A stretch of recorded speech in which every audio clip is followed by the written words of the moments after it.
साथियों नमस्कार, आप देखना शुरू कर चुके हैं लोक बंधु लाइव। जैसा कि आपने देखा, मिल्कीपुर उपचुनाव से जुड़ी तमाम खबरें हम लोग कवर करके आप लोगों के बीच भेजते रहे और आप लोगों ने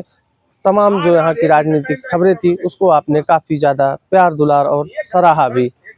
इसी क्रम में अगर हम लोग बात करते हैं आज मिल्कीपुर विधानसभा सीट के इतिहास की या मिल्कीपुर विधानसभा सीट की अगर हम चर्चा करते हैं तो आपने आम चर्चा में भी सुना होगा कि मिल्कीपुर विधानसभा सीट को क्रांतिकारियों की धरती माना जाता रहा है। यहाँ पर तमाम ऐसे क्रांतिकारी नेता हुए जिनका जो समाज के प्रति उनका जो समाज में उनका जो स्थान है वो आज भी काफ़ी ज़्यादा सराहनीय है, उनका योगदान रहा। चाहे वहाँ पर सबसे पहले अगर हम बात करते हैं, अगर चर्चा कर लेते हैं, अगर हम नामवार चर्चा करेंगे तो सबसे पहले नाम अगर किसी का निकल के सामने आता है तो वो महान स्वतंत्रता संग्राम सेनानी और समाज सुधारक स्वर्गीय रामहर्ष यादव जी का नाम सबसे पहले निकल कर सामने आता है, जिन्होंने अपने संघर्षों के बदौलत वहाँ मिल्कीपुर की जनता में जो सामाजिक और राजनीतिक चेतना का जागरण शुरू किया, उसका जो इतिहास रहा वो काफ़ी स्वर्णिम रहा। आपको बता दें कि आज़ादी के 2 दशक पहले स्वर्गीय रामहर्ष यादव जी ने जो ब्रिटिश सरकार की पुलिसिया नौकरी को छोड़ते हुए वहाँ की जो सामाजिक क्रांति लाने के लिए जो आंदोलन शुरू किया, समाज सुधार का उनका जो योगदान रहा वो काफ़ी ज़्यादा महत्वपूर्ण रहा। अगर हम बात करते हैं उनके योगदान की तो उन्होंने तमाम जो सामाजिक कुरीतियाँ थी, चाहे छुआछूत, भेदभाव, पाखंड, अंधविश्वास, तमाम जो सामाजिक कुरीतियाँ थी उसको उनके खिलाफ उन्होंने अपना अनवरत संघर्ष जारी रखा। और उनका जो राजनीतिक इतिहास रहा, महान समाज सुधारक और स्वतंत्रता संग्राम सेनानी स्वर्गीय रामहर्ष यादव 1952 के आम चुनाव में जो है वहाँ से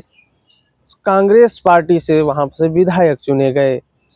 उसके बाद उनकी जो उनको अगली बार उनकी ख्याति, उनकी जो आंदोलन, उन समाज के प्रति उनके जो संघर्ष उसको देखते हुए, उनकी बढ़ती लोकप्रियता को देखते हुए कांग्रेस ने उनके साथ साजिश रची और उनको उनकी बगल की विधानसभा सीट से एक रियासतदार के खिलाफ चुनाव लड़ाया, जहां पर उनको हार का सामना करना पड़ा। लेकिन हार को उन्होंने दरकिनार करते हुए अपनी जो सामाजिक क्रांति की जो एक अभियान था, जो उनका आंदोलन था, उसको धार देते रहे। इसी क्रम में उनको जो है इसी दौरान उनको महान शिक्षाविद ढोढ़े राम यादव जी का साथ मिला, जिसके चलते दोनों क्रांतिकारी नेताओं ने मिलकर मिल्कीपुर की जनता के बीच सामाजिक और शैक्षणिक चेतना जगाने का काम किया। दूसरी तरफ अगर हम बात करते हैं तो यहाँ पर जो आज फैजाबाद से अलग होकर अंबेडकर नगर जनपद बना है, अंबेडकर नगर जनपद उस समय फैजाबाद का ही हिस्सा हुआ करता था और वहाँ के महान क्रांतिकारी नेता कामरेड स्वर्गीय राजबली यादव जी की जो सामाजिक क्रांति थी या राजनीतिक क्रांति थी, उन्होंने भी अपने उग्र रूप उस समय अपना उग्र रूप दिखाना शुरू कर दिया था। ऐसे में इन तीनों नेताओं ने मिलकर कहीं न कहीं जो वहाँ की राजनीति थी और पिछड़ों और दलितों की जो सहभागिता थी उसको बढ़ाने का काम किया। स्वर्गीय ढोढ़े राम यादव जी के बाद अगर किसी का नाम निकलकर सामने आता है तो कामरेड स्वर्गीय राजबली यादव जी का नाम सामने आता है, जो कि कांग्रेस पार्टी में हुआ करते थे, लेकिन अपनी वामपंथी विचारधारा के चलते उन्होंने 1962 में कांग्रेस को अलविदा कह दिया और 1962 में वो भारतीय कम्युनिस्ट पार्टी से विधायक मया ब्लॉक, जो तत्कालीन जो आज गोसाईगंज विधानसभा सीट के अंतर्गत आता है मया, वो तत्कालीन मया विधानसभा सीट हुआ करता था और वहाँ से वो विधायक बने।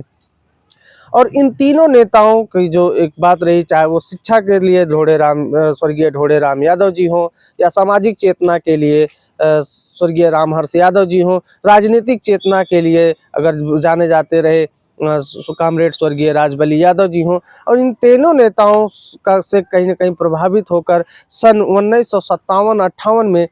भारतीय सेना की नौकरी छोड़कर स्वर्गीय मित्रसेन यादव, जिनको आज बाबूजी के नाम से पूरी मिल्कीपुर जानती है और पुकारती है, उन्होंने 1957-58 में यहाँ की राजनीति में अपना पदार्पण किया और भारतीय कम्युनिस्ट पार्टी ज्वाइन कर ली। जो सामंतवाद के खिलाफ उन्होंने जो लड़ाई लड़ी और तमाम जो वहाँ के पिछड़ों दलितों को जो हक और अधिकार की लड़ाई लड़ते हुए, शोषित वंचितों की लड़ाई लड़ते हुए उन्होंने अपनी जो एक छवि बनाई, उससे 1977 के आम चुनाव में उन्हें भारतीय कम्युनिस्ट पार्टी से मिल्कीपुर विधानसभा सीट से विधायक चुना गया और लगातार वहां से वो 5 बार भारतीय कम्युनिस्ट पार्टी से विधायक रहे। जो मिल्कीपुर की जद्दोजहद अभी तक आपने जो देखा कि मिल्कीपुर की जो धरती है, मिल्कीपुर की जो राजनीतिक परिदृश्य है या जो राजनीतिक मिजाज है, तो वो कहीं ना कहीं क्रांतिकारी के रूप में देखा और जाना जाता रहा है। लेकिन पिछले 2017 लोकसभा के विधानसभा चुनाव के बाद जब इस मिल्कीपुर विधानसभा सीट पर हुए उपचुनाव में आपने देखा होगा कि जो मिल्कीपुर की जनता का मिजाज है, मिल्कीपुर की राजनीति की जो एक शैली है, उसमें कहीं ना कहीं आपको परिवर्तन देखने को मिला है। ऐसी ही तमाम और राजनीतिक खबरों और जानकारियों के लिए हमारे साथ जुड़े रहें, देखते रहें लोकबंधु लाइव। मिलते हैं किसी और वीडियो में, तब तक के लिए नमस्कार।